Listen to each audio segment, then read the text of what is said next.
December the 18th, 1854 was a big day for Mary.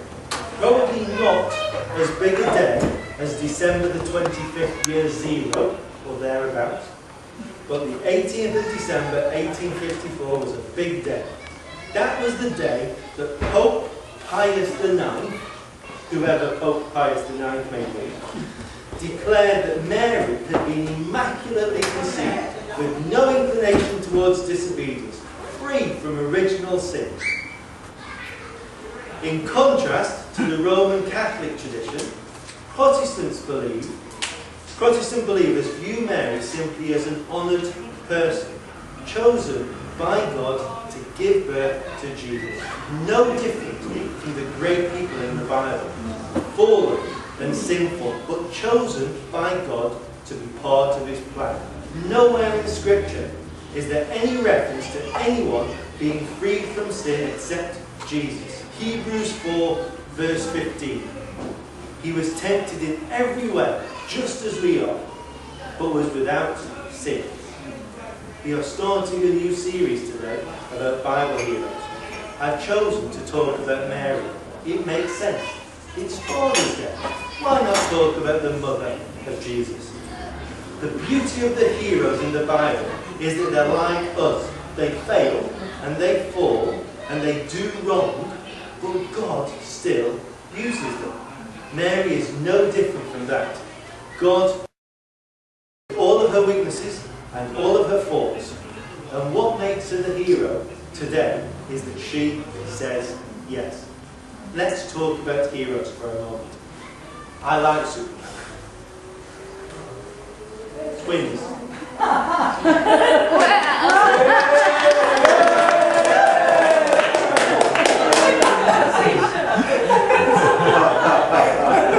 Superman is interesting. His mother and father have very Jewish-sounding names. His dad on Krypton is called Kal-El. Superman's name on Krypton is Jor-El. L-E-L is the Hebrew word for God. So in the Superman story, God the Father sends God the Son down to earth to be his protector. Superman's earthly parents, Jonathan and Martha, were originally going to be called Joseph and Mary. Superman's enemy is Lex Luthor, surely too close to Lucifer just to be a coincidence. Quentin Tarantino, the director, I don't recommend him, says about the whole Superman mythology. There is the superhero and there is the alter ego. Batman is actually Bruce Wayne. Spider-Man is actually Peter Parker. When that character wakes up in the morning, he's Peter Parker. He has to put on the costume to become Spider-Man. And it is in that characteristic Superman stands alone. Superman didn't become Superman. Superman was born Superman. When Superman wakes up in the morning, he's Superman. His alter ego is Clark Kent. His outfit with the big red S, those are his clothes.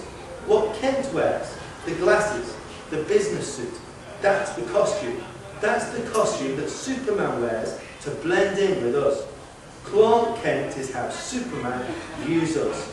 And what are the characteristics of Clark Kent? He's weak. He's unsure of himself. Clark Kent is Superman's critique on the whole human race. Can you see the parallels? Who is the absolute hero of the Bible? Jesus. Everybody else has issues. They are just like us, weak, insecure, worried people. Mary begins the story as an unmarried mother. Joseph, Jesus' dad, has to deal with a lifetime of people pointing and whispering. Peter demonstrates cowardice. Paul possibly has misogynistic overtones. Heroes from the Old Testament are flawed. Solomon is a polygamist. Moses has anger problems, understandably so, I think. Joseph the dreamer has something of a superiority complex. David is an adulterous murderer. They are all flawed, some slightly more than others. But God uses them. That means that God can use us in our flawed, trying our best ways, we can be used by God.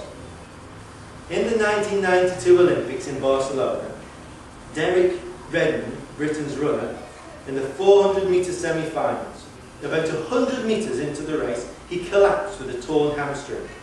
Medics rushed out to help him, but Redmond waved them aside, struggled to his feet, and began hopping, then crawling in a desperate effort to finish the race. Up ahead, the race had already been won, but the crowd saw what was happening behind, and they began to cheer Redmond on, still hobbling on halfway around the track.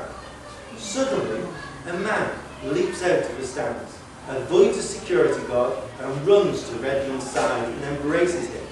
The man was Jim Redmond, the athlete's father. Father's arm around his son's waist, son's arm around his dad's shoulder, they continued down the track until finally they crossed the finish line to cheers from the crowd. Cheers louder than those received by the winner.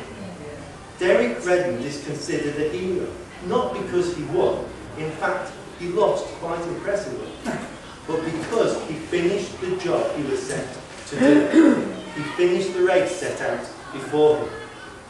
I tried to download the video from YouTube on the internet, but my IT skills aren't up to the job. It makes me feel very old and my little boy is better at the computer than I am. But the YouTube video is called Weak Leg, Strong Father.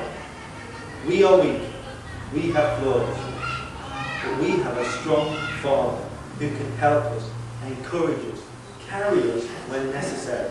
But with him, we can finish the race and do the job he wants us to do.